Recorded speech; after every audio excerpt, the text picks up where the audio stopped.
salute. So, y'all know who it is. This is Nocturnal Thoughts. If you're new to the channel, man, sub up. So, Errol Spence versus Keith Thurman at 154 pounds. Plot twist. You know what I'm saying? A lot of people that I'm hearing a reaction from, it's very sad. You know what I'm saying? It's just sad, man. It's like if you look at it back in the day with some gladiators, because we always say the boxing is modern day gladiators, but if you look at gladiators at the time when it was motherfuckers in there fighting for their lives and fighting lions and bears and fighting with swords and shields, and you know what I'm saying, people was getting decapitated and speared and shit like that, it always would be gladiators that was in there fighting for their lives.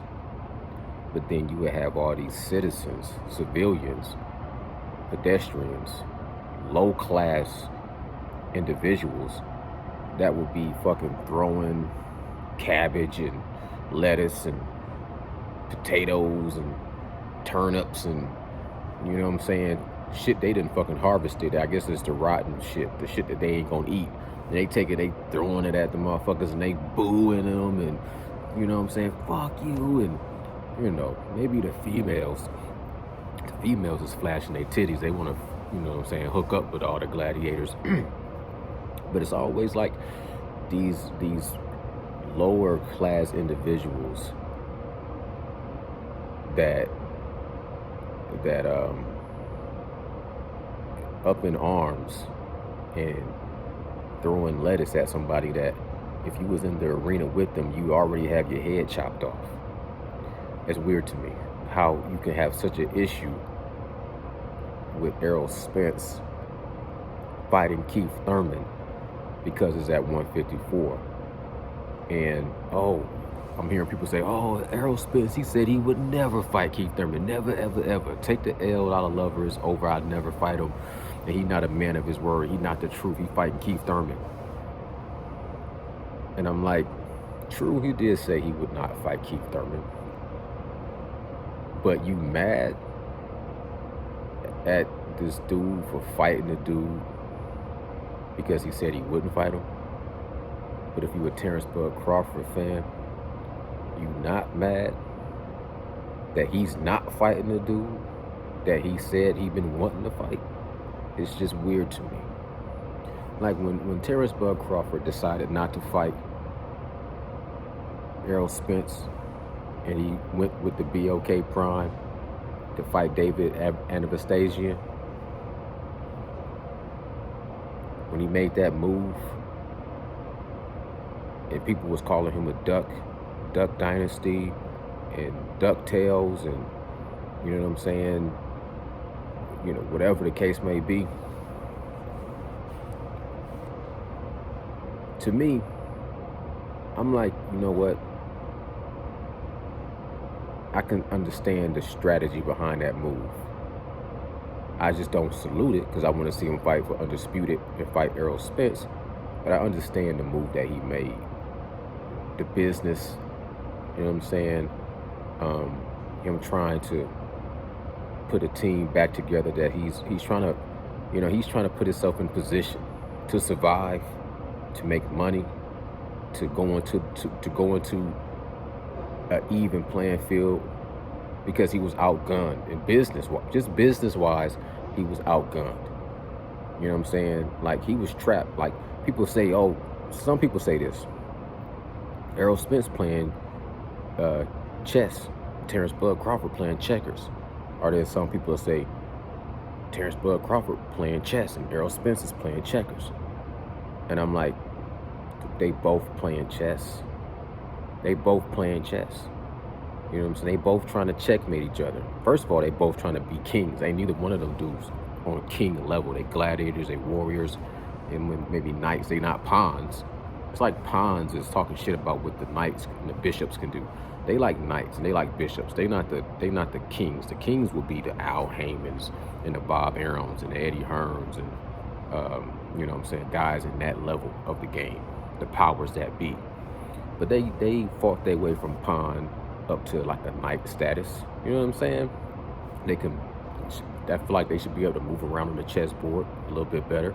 But let's just say that Terrence Bud Crawford was the king piece on the chessboard. He made a chess move to go to BOK Prime because he was almost about to get checkmated. Errol Spence and Al Heyman and the whole team, they just got the third belt with Yordenis Ugas. They got all the leverage. They got the pay-per-view numbers. They got Al Heyman. They got the business. They got the machine behind them. And they had Terrence Bud Crawford somewhat trapped business-wise. And they was about to checkmate him, like sign this contract under these conditions. And Terrence Bud Crawford, for whatever reason, he didn't want to get beat on just that front of it. He didn't want to take an L just even in the office before he even went into the ring. He said he was going to agree to everything, but that wasn't the case. He wasn't agreeing to everything. He had some issues, and he was trying to get it negotiated to where he felt like it was fair, and he couldn't do it. He didn't have the ability. So he had to make a strategic move to reposition himself, to give himself a little bit more of a vantage point, a little bit more leverage. He made a chess move. It was more of a survival move. He didn't get checkmated, and he moved somewhere where he would still live to fight another day in the business office and in the boxing ring. So I'm going to fight a lesser opponent, make some money, and we can maybe renegotiate later, right? And I just toasted to that. I toasted with some Gentleman's Jack. I had some Gentleman's Jack, and I on the rocks, and I toasted to that. I'm like, you know, I'm mad that he ain't fighting Errol Spence, but I understand he made a move to survive, a chess move. It wasn't a strong move, but it was a smart move to survive. Errol Spence, like right after that happened, and Bernie the Boxer was like, oh, he got a hard road to hoe now. He got some tough options ahead of him. And I'm like, yeah, he do got some tough options in front of him, but he got some options. He got Jerron Boots Ennis. He got Virgil Ortiz. He got Stanionis. He got Keith Thurman. He got options. He got it. He can move up to 154. What is he going to do? What kind of move is he going to make? And I'm strategizing, and I'm thinking, well, as a warrior, you fight Jerron Boots Ennis because he the future. That's going to solidify your legacy, that you be the young bull before he really got some momentum behind himself and really catapulted himself into the stratosphere. You can go ahead and cut him off at the curb and beat him before he's unbeatable, because he still got some flaws. He's still a little green, you know, still a young bull that's trying to run down and fuck them all. But you understand you can walk. Are you trying to run down and fuck one bull or one cow, and you got the age and experience and wisdom to know that you can walk down and fuck all of them? You know what I'm saying? Use that to your advantage, your experience, and beat the young bull. That's one option. That's a great option from my point of view. But from a business point of view, are your boxing obligations, yeah, go beat one of your mandatories. But as a business and what makes the most financial sense and lucrative and a smart move, fight Keith Thurman, right? Yeah, you said you wasn't gonna fight him. You light-skinned it, and he didn't give you your shot, and this, that, and the third. But I'm like, if you fight Keith Thurman gonna sell the fight. It's gonna be a big fight. It's gonna be financial. Keith Thurman is still a threat. Like, you can't say Keith Thurman is more dangerous than Avanestesian. Keith Thurman is more dangerous. He beat Sean Porter. He beat Danny Garcia. He you know what I'm saying? There's nobody on Terrence Bud Crawford resume that's more dangerous than Keith Thurman on paper. There's nobody really in Errol Spence's resume that's as dangerous as Keith Thurman, at least on paper. The only reason why the value of Keith Thurman was brought down a little bit is because of his inactivity, and then we seen him lose in a tough, close fight against Manny Pacquiao. And the only other thing that made his value look a little less, even though he beat the shit out of Mario Barrios, we seen Mario Barrios get knocked out by Gervonta Tank Davis. So the inactivity, the loss to Manny Pacquiao, and the fact that you beating up on a smaller guy that got knocked out by a smaller guy brings down the value of Keith Thurman. But Keith Thurman can still talk a whole lot of spit. He can spin gold with his tongue, and you know he gonna sell a big fight. So I'm like, if he make a fight with Keith Thurman, yeah, you gonna have to go back on saying you would never fight him. But at the end of the day, it makes sense. For him to make the move to fight at 154, if that's actually going to be the case, and you sit me back and I gotta rethink of the shit, that's a boss move to me. That's some shit that I didn't see coming. Just like the way I didn't see Terrence Bud Crawford going to BLK Prime and coming out on Instagram and telling the whole way shit played out from his point of view. The same way I didn't see that shit coming, so I gotta salute it for making a move that I didn't see that he could make. The same way I gotta salute Errol Spence and Keith Thurman, but especially Errol Spence. If he can pull it off to where I can just make a boss call and make a boss move and say, hey man, we're gonna fight at 154. My titles won't even be on the line. I'm gonna get a big bag and I'm still gonna get your name on my resume, which is the best name that you can get between the two of them. Between Errol Spence and Terrence Bud Crawford, the best thing they could possibly get besides each other is Keith Thurman. The most money they can get besides fighting each other is Keith Thurman. And he gonna fight him at 154. With the ability to fight, if you win, then renegotiate, come back down to 140 to the welterweight division for one more fight against Terrence. That's a boss move. That's a gladiator move. That's a king type of a move. And you just gotta salute it. So people attacking it and throwing lettuce and throwing cabbage and thumbs down and boo and saying he ducking, it's to me, it's the ultimate. You showing your hand so much if you trying to really say that Spence is ducking Crawford at this point in time because he's fighting Keith Thurman. You know what I'm saying?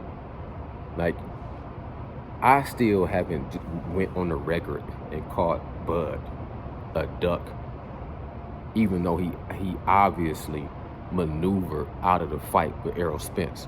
But I'm not gonna call the man a duck, because if I look at the whole history of it, then I'm saying, nah, timing. It's all about timing. When he really wanted to fight Errol Spence a few years ago, Errol Spence had a different strategy and a path he was trying to take. He took his path, he plotted his course, he ended up where he said he was going to be, but that shit was a lot by chance and by, he had to go off the beaten path and come back to it, accidents and this, that, and the third, but he made it to where he was trying to get. But the whole time, Terrence Bud Crawford at that time was looking like he was the one that was more interested in that fight, supposedly. Not to me, but he still was on the one. He was more the one that was instigating the fight. So when I look at it, I just balance it out and say it was just bad timing. It would have been great to have that fight after Yordenis Ugas victory. But for Bud to say, nah, I ain't gonna fight that dude right now. He looking too dangerous. I need a tune-up fight. I need to get a bag. Yeah, it don't look good. People that's calling him a duck, I'm not gonna argue against it, because I understand exactly where they're coming from. But I got too much respect to call the man a duck. I'm just gonna say he made a move to survive, and it was damn near a smart move. It was a good move. So the same thing with Errol Spence. He's making a move that's a smart move, a really fucking boss type move to fight Keith Thurman at 154. Now, whether or not he comes back down, time will tell. For me, honestly, the only way I can imagine really ever seeing Terrence Bud Crawford and Errol Spence fight for real is on that old school MTV celebrity death match, where somebody got time enough to take some clay animations and then make them have a 12-round bout. Other than that, I don't see that fight really happening. So if Errol Spence is not going to come back down to the welterweight division, I mean, so be it. The fight to me is past the expiration date. It over-marinated. It's not even a fight that's really that intriguing anymore. Neither one of these dudes is in their prime anymore, in my opinion. Errol Spence a little bit more in his prime still. Terrence Bud Crawford is more on the downside of his career. He's wrapping it up. And Errol Spence is going to be soon to wrapping it up, and they both transitioning. You know what I'm saying? Errol Spence is transitioning to more of a promoter, and he got Frank Martin. He gonna have a couple more fights, and then he gonna parlay that into whatever he gonna do with his career, and it's gonna be saluted. And then Terrence Bud Crawford, he talking about going into the businesses and real estate and making generational wealth that way. He gonna go his way. I salute it. So they probably won't fight. But if they do fight, it'll be because of strategic moves that they both making on the chessboard.